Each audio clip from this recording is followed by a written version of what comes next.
Salut les tocos! Alors, aujourd'hui, on parle de bourse, de politique monétaire. On va comprendre simplement ce que sont l'inflation et le PIB.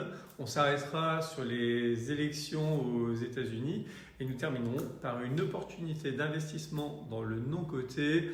Je ne vous dis que ça. Alors, cette semaine, le CAC a clôturé à 7045 points. Les marchés financiers étaient un peu agités à cause d'un discours de Jérôme Powell, le big boss de la Fed, qui a laissé entendre que les taux d'intérêt aux États-Unis pourraient ne pas baisser aussi rapidement qu'on l'espérait. Du coup, les investisseurs sont sur le qui-vive et attendent impatiemment les prochaines données sur l'inflation et sur l'activité économique. En clair, Powell, malgré la pause sur la hausse des taux, a mis un frein à l'enthousiasme général en faisant un petit rappel à l'ordre, en rappelant que la lutte contre l'inflation n'est pas finie malgré les apparences.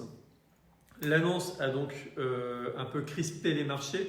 Les marchés actions ont un peu accusé le coup, privant au passage Wall Street d'un record vieux de 2004 sur le S&P 500 qui aurait pu réaliser 9 séances consécutives de hausse. C'est dommage. Bon, n'empêche que l'emploi US commence à se dégrader légèrement, tout comme la consommation et l'inflation est en baisse alors même que l'énergie ne réagit pas au conflit au Proche-Orient. Donc, je mise sur un probable virage à 180 degrés des banques centrales qui vont voir l'impact des hausses de taux se poursuivre alors que les chiffres de l'économie vont se dégrader. Par crainte d'une forte récession, une petite baisse des taux entre mars et juin est plus que probable selon moi. Donc surtout que les taux longs US commencent à baisser tranquillement. Alors, en économie, on vous parle toujours d'inflation et de PIB, mais savez-vous finalement de quoi il s'agit? Non, vous ne savez pas? Bien, c'est simple, je vais vous l'expliquer en 2 secondes. L'inflation, c'est lié à un contexte économique qui fait monter les prix. Quand tout devient plus cher, c'est souvent à cause de l'inflation. Par exemple, si vous achetiez hier un gâteau au chocolat à 10 euros et qu'il vaut aujourd'hui 11 euros, c'est que le prix du gaz pour faire cuire le gâteau, ainsi que les œufs, le lait, la farine, le chocolat et tout ce qui le compose a augmenté en moyenne de 10%. Ensuite, le PIB, en gros, c'est le score économique d'un pays. Plus il est élevé, mieux c'est. Cela signifie que l'économie du pays se porte bien. Et tout cela est très connecté à la politique qui stratégiquement peut avoir un impact sur les règles fondamentales de l'économie. Et justement, on peut se demander aujourd'hui comment réagirait l'économie dans son ensemble à un deuxième mandat de Donald Trump. Car dans un an, les amis, il y a une possibilité que Donald Trump revienne au pouvoir. Et ça promet d'être une course présidentielle passionnante et très serrée. À ce sujet, des experts ont interrogé Angus Deaton, lauréat du prix Nobel d'économie, pour comprendre ce qui se passe dans ce pays bien plus complexe qu'il n'y paraît. Ils ont exploré notamment les raisons derrière le vote pour Trump, les problèmes de la méritocratie, la désindustrialisation et les défis du système de santé. Ça nous rappelle quelque chose. C'est vraiment fascinant. Trump mène actuellement dans les sondages et certains experts craignent que Trump 2 soit encore plus punchy que la première fois. D'autre part, les républicains favorables au deuxième mandat de Donald Trump sont renforcés dans leur conviction de souveraineté, d'immigration contrôlée et par le fait de privilégier la défense, l'éducation et la santé en premier lieu au regard de l'actualité géopolitique. À ce titre, Trump prend régulièrement la France en exemple en parlant de son rayonnement passé et en évoquant ce qu'elle est devenue en quelques décennies. C'est l'un de ses arguments de campagne.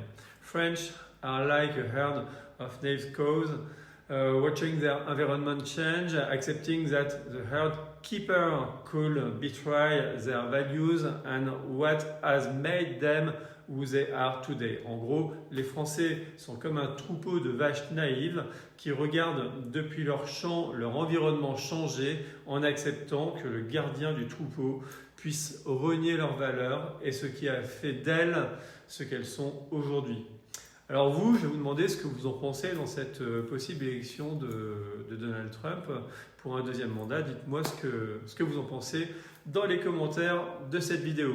Pour finir, pour celles et ceux qui craignent que les placements n'apprécient pas la possible arrivée au pouvoir de Donald Trump 2.0 ou qui veulent simplement diversifier leurs placements, je vais revenir sur la tendance du non-coté et particulièrement sur un fonds en non-coté qui est sorti il y a quelques semaines de chez ODDO BHF.